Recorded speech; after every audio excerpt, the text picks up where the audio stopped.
এই মুহূর্তে পাওয়া সর্বশেষ ইউক্রেন রাশিয়ার যুদ্ধের আপডেট সংবাদ। ইউক্রেনকে পৃথিবী থেকে পুরোপুরি নিশ্চিহ্ন করার ঘোষণা দিয়েছে রাশিয়া, বলছে জেলেনস্কি। এরপর জানিয়ে দেব ইউক্রেনে বাখমুত দখলের আপ্রাণ চেষ্টা রাশিয়ার। এদিকে ইসরায়েলের তীব্র নিন্দা তুরস্কের। এরপর ফ্রান্সে ৩৫ লাখ মানুষের বিক্ষোভ, মহাবিপদে এবার ফরাসি প্রেসিডেন্ট ইমানুয়েল ম্যাক্রো। সর্বশেষ জানিয়ে দেব নিরাপত্তায় রাশিয়ার হুমকি ইউরোপ মেনে নেবে না, বলছে ইইউ প্রধান। শুনছিলেন সংবাদ শিরোনাম, এখন বিস্তারিত। তবে তার আগে অনুরোধ থাকবে ভিডিওটিতে একটি লাইক এবং কমেন্টস করে জানিয়ে দিন আজকের এই ভিডিও সম্পর্কে আপনার মূল্যবান মতামত। আর হ্যাঁ বন্ধুরা, অবশ্যই ঝটপট করে এই ভিডিওটি আপনার বন্ধুদের মাঝে শেয়ার করে ছড়িয়ে দিন আর জানিয়ে দিন আপনি কোন জেলা থেকে বা কোথা থেকে আমাদের সংবাদ শুনছেন এবং দেখছেন। ইউক্রেনকে পুরোপুরি পৃথিবী থেকে নিশ্চিহ্ন করার ঘোষণা দিয়েছে রাশিয়া, বলছে জেলেনস্কি। দোনেৎস্কের রুশ সেনা অবস্থানে হিমার্স হামলায় বহু হতাহতের ঘটনার পর ইউক্রেনকে ধ্বংসের পরিকল্পনা করছে রাশিয়া। ইউক্রেনের প্রেসিডেন্ট ভলোদিমির জেলেনস্কি এ অভিযোগ করেছেন, খবর বিবিসি ও আল জাজিরার। জেলেনস্কি বলেন, ইরানি ড্রোন দিয়ে ইউক্রেনকে নিঃশেষ করে দেওয়ার এ পরিকল্পনা করছে রাশিয়া। ইউক্রেনের প্রেসিডেন্ট বলেন, তার দেশকে ধ্বংস করে দিতে ইরানি ড্রোন ব্যবহার করে একটি দীর্ঘমেয়াদী অভিযানের পরিকল্পনা করছে রাশিয়া। তিনি আরো বলেন, আমাদের কাছে গোয়েন্দা তথ্য আছে রাশিয়া ইরানের অত্যাধুনিক শাহেদ ড্রোন ব্যবহার করে দীর্ঘমেয়াদী এ হামলার পরিকল্পনা করছে। সন্ত্রাসবাদীদের পরিকল্পনা নস্যাৎ করে দিতে ইউক্রেন তার পক্ষে সম্ভব সবকিছু করছে বলেও জানান তিনি। এদিকে ইউক্রেনের ক্ষেপণাস্ত্র হামলায় নিজেদের ৬৩ সেনা নিহতের কথা স্বীকার করেছে রাশিয়া। সোমবার রুশ প্রতিরক্ষা মন্ত্রণালয়ের এক বিবৃতিতে এ স্বীকারোক্তি দেওয়া হয়। অন্যদিকে ইউক্রেনের দাবি, দোনেৎস্ক অঞ্চলের রুশ নিয়ন্ত্রিত অংশের মাকিভকা শহরের রুশ সেনাদের অস্থায়ী আবাসে মার্কিন সমরাস্ত্র হিমার্স দিয়ে চালানো ক্ষেপণাস্ত্র হামলায় রাশিয়ার ৪০০ সেনা এবং ৩০০ সেনা আহত হয়েছেন। এ হামলার পরই রাশিয়া ইউক্রেনকে ধ্বংস করে ফেলার পরিকল্পনা দাবি করেন জেলেনস্কি। ইউক্রেনের বাখমুত দখলের আপ্রাণ চেষ্টা রাশিয়ার। রুশ সেনাবাহিনীর মঙ্গলবার পূর্ব ইউক্রেনীয় শহর বাখমুত দখলের আপ্রাণ চেষ্টা চালাচ্ছে। এদিকে ইউক্রেনের প্রেসিডেন্ট ভলোদিমির জেলেনস্কি বলেছেন, মস্কোকে তার দেশের গভীরে আক্রমণের জন্য একটি খোলা রাস্তা দিবেন। পূর্বে তীব্র লড়াই শুরু হয়েছিল যখন ইউক্রেন বলেছিল তারা একটি ভিডিওতে গুলিবিদ্ধ একজন সৈনিককে শনাক্ত করেছে, যা পরে সামাজিক মাধ্যমে ক্ষোভের জন্ম দিয়েছে।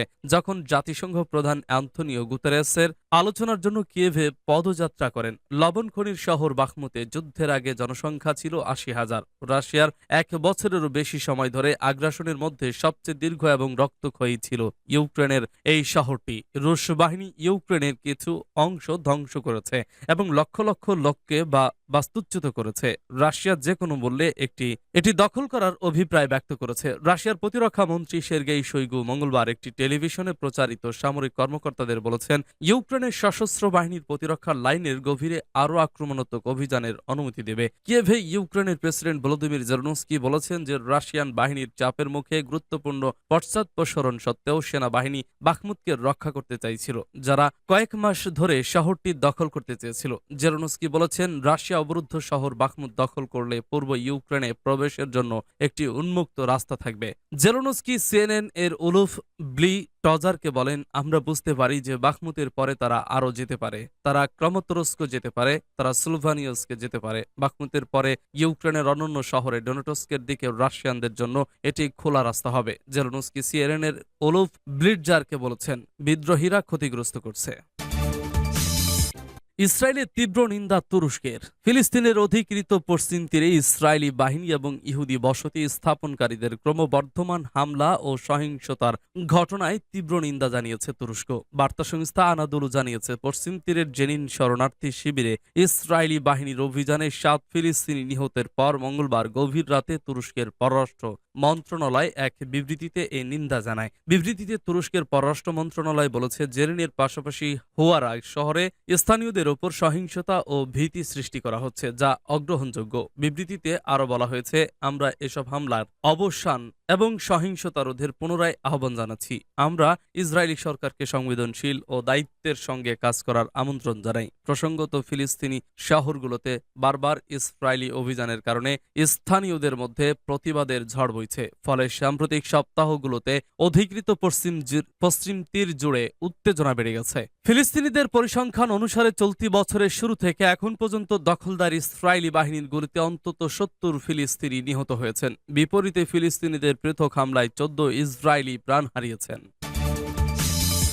ফ্রান্সে ৩৫ লাখ মানুষের বিক্ষোভ, মহাবিপদে এবার ফরাসি প্রেসিডেন্ট ইমানুয়েল ম্যাক্রো। ফ্রান্স সরকারের পেনশন সংস্কার নীতির প্রতিবাদে ৩৫ লাখ মানুষ রাস্তায় নেমে বিক্ষোভ করেছেন। ফরাসি প্রেসিডেন্ট ইমানুয়েল ম্যাক্রো সরকারের পেনশন সংস্কার পরিকল্পনার বিরুদ্ধে চলমান আন্দোলনের অংশ হিসেবে মঙ্গলবার দেশটিতে ষষ্ঠ দিনের মতো বিক্ষোভ অনুষ্ঠিত হয়। ফরাসি ডেইলি লে ফিগারোর বরাত দিয়ে তুরস্কের বার্তা সংস্থা আনাদুলু এ খবর দিয়েছে। বিক্ষোভ কর্মসূচির আয়োজন করা একটি বড় ট্রেড ইউনিয়নকে উদ্ধৃত এমন প্রতিবেদন প্রকাশ করেছেন যে লে ফিগারো। খবরে বলা হয়েছে, চলতি বছরের জানুয়ারিতে সরকার ঘোষিত সংস্কার পরিকল্পনার প্রতিবাদে দেশটির সব সেক্টরের শ্রমিকরা সমাবেশে অংশ নিয়েছেন। সংবাদ মাধ্যমটির মতে জেনারেল লেবার কনফেডারেশন ফ্রান্স জুড়ে রাস্তায় ৩৫ লাখ বিক্ষোভকারীকে গণনা করেছে। তবে ফরাসি সরকারের স্বরাষ্ট্র মন্ত্রণালয় দাবি করেছে বিক্ষোভে অংশ নিয়েছে প্রায় ১৩ লাখ মানুষ। গত ৩১শে জানুয়ারি ফরাসি সরকারের আনা সংস্কারের বিরুদ্ধে আগের বিক্ষোভে আনুমানিক ১২,৭০,০০০ মানুষ অংশ নিয়েছিলেন।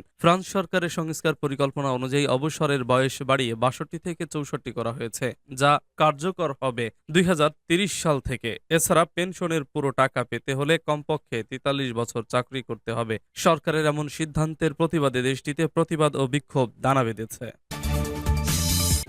নিরাপত্তায় রাশিয়ার হুমকি ইউরোপ মেনে নেবে না বলছে ইইউ প্রধান। ইউরোপীয় কমিশনের president Ursula von der Leyen দেওয়ার সময় বলেছেন, নিরাপত্তার ক্ষেত্রে রাশিয়ার হুমকি ইউরোপ কখনো মেনে নেবে না বলে জানিয়েছেন ইউরোপীয় কমিশনের president Ursula von der Leyen. কানাডার পার্লামেন্টে গতকাল মঙ্গলবার দেওয়া এক ভাষণে এসব কথা বলেন ইইউ প্রধান। ইউক্রেনের প্রতি সমর্থন জোরদার করতে বর্তমানে কানাডা সফর করেছেন তিনি। রাশিয়ার ইউক্রেন আগ্রাসনের ১ বছরের বেশি সময় পর দেওয়া এক বক্তব্যে তিনি বলেন, আন্তর্জাতিক সীমান্ত জুড়ে ট্যাঙ্ক ব্যবহার করে সাম্রাজ্য গড়ার পরিকল্পনা নেওয়া কোনো সামরিক শক্তিকে আমরা মেনে নেব না। তিনি আরো বলেন, ২৭টি দেশকে নিয়ে গঠিত এই জোট ইউরোপীয় নিরাপত্তা এবং আমাদের আন্তর্জাতিক সম্প্রদায়ের মূল ভিত্তির ক্ষেত্রে এই হুমকি কখনো মেনে নেওয়া যায় না।